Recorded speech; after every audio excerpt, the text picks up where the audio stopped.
Extremely difficult announcement to make regarding Police Chief Brian O'Hara.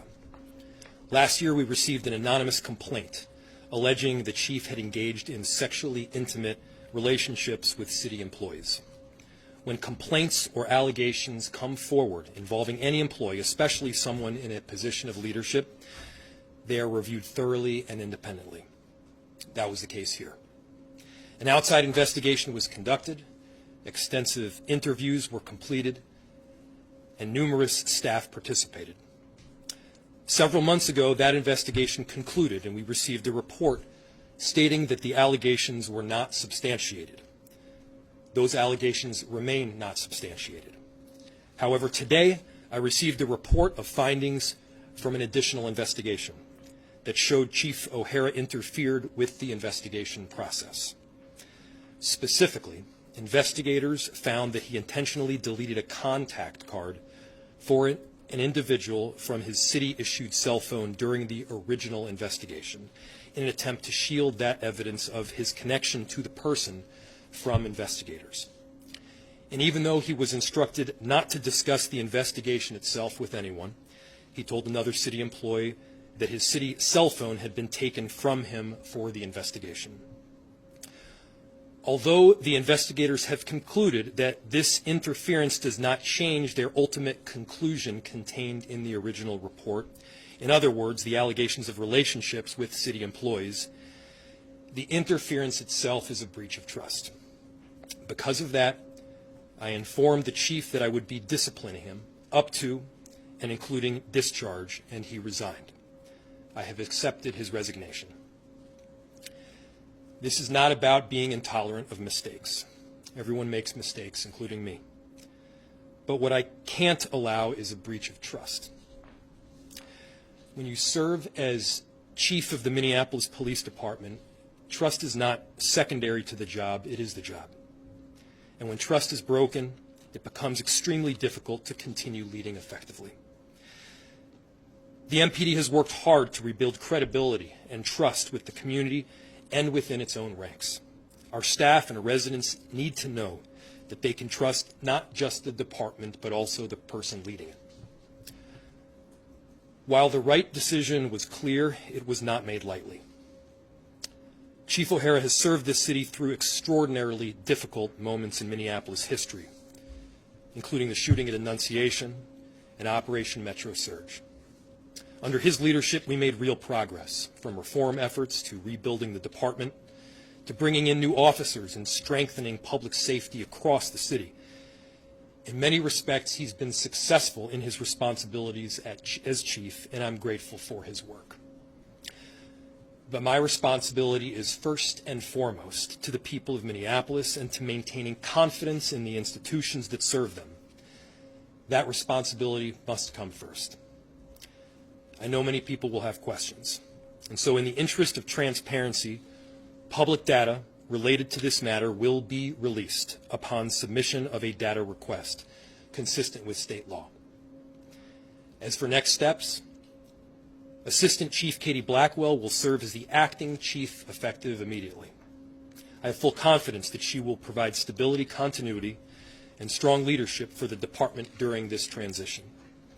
Our work to build a police department that is effective, that is accountable, and worthy of the public's trust continues, and it will continue moving forward from here. With that, I'll open it to questions.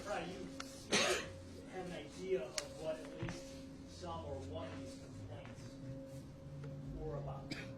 Given that happened last year, why just a few weeks ago throw your support behind Chief O'Hara? Yeah. We did not know then what we do know now. As I said, as recently as the chief's announcement and his renomination, these complaints are going to get vetted thoroughly. If there's something that comes up that requires additional attention, there will be discipline. That discipline is taking place here today. If I had known earlier, I would not have renominated him. If I found out later after this confirmation, I would have reached the same conclusion. Please. But I'm also not going to hold this department in limbo. I'm not going to hold the people of Minneapolis in limbo. It's not as if one complaint comes in, that complaint is investigated, and then there are no more complaints. These are independently investigated. We do not know how long they last. We do not know their legitimacy upon entry into the system, and so we look into them. The report itself was issued today. Liz. The report was issued today, but the allegations are not new. It started with a complaint last spring. Correct. It was closed, and Correct. then new evidence came forward just before Christmas. Correct. Why was he not removed from duty during that time, or his driver? Yeah. When there was a credible new evidence and the investigation was reopened? Well, Liz, it's the right question. We've been investigating this for quite some time, about a year, as you have been as well. The allegations, as I mentioned, contained in the original complaint were not substantiated. I can't, as mayor, operate off of rumor or anonymous complaints. I have to operate off of evidence that has been substantiated by, in this case, an independent investigator. So the original complaint was not substantiated. New evidence came in through a complaint. New allegations came in through a complaint. We investigated that as well immediately. And you're seeing me here today telling you exactly what we are disciplining on and why. Mayor, you said that trust is important. Why give the chief the option to resign at all? If this is such a big deal, an important deal, why not just fire him on the spot? Yeah. So, first, it's important to know what we are disciplining him on. What I did was I went to the chief. I informed him not just of the allegations, but of the substantiated claims within the report itself. I told him that I would be disciplining him up to termination. When allegations and a report is used for discipline, the report becomes public, which is the case today. I informed the chief that I would be disciplining him, and that's up to and including discharge, and he resigned, and I accepted the resignation. It was an extremely painful decision, obviously, but I concluded that that was necessary to maintain public trust, and this was the right way to move forward as a city. So he was ultimately disciplined, did receive a letter. It did not make sense to offer further discipline when he was resigning himself. Mayor, the report pretty much says that the chief lied about his behavior throughout this investigation. Did he apologize to you, or did he apologizing to law enforcement? I won't speak for the chief here today. What was the nature of your conversation? The nature of the conversation was outlining the present status of the investigation, the report that itself had been issued, that there were substantiated claims within the report itself, and that I was going to be disciplining on both of them. In any allegation, in any complaint, there may be things that are substantiated, and there may be things that fall short of that. We did things by the book. We made sure that they were immediately investigated the moment we learned about them. We are disciplining on the substantiated investigations. We are not disciplining on those that were not substantiated. Do you believe that Ernesto. are you satisfied that the allegations of sexual impropriety that were not substantiated by investigators are not true? Or does the conduct that got him ousted raise questions in your mind about whether, in fact, some of that behavior may have transpired but was not known down? So the original complaint was that there was inappropriate relationships with a subordinate of a sexual nature. I can't speculate as to what took place. What I can say is that those allegations were investigated substantially. Numerous interviews were conducted. Tons of witnesses were interviewed.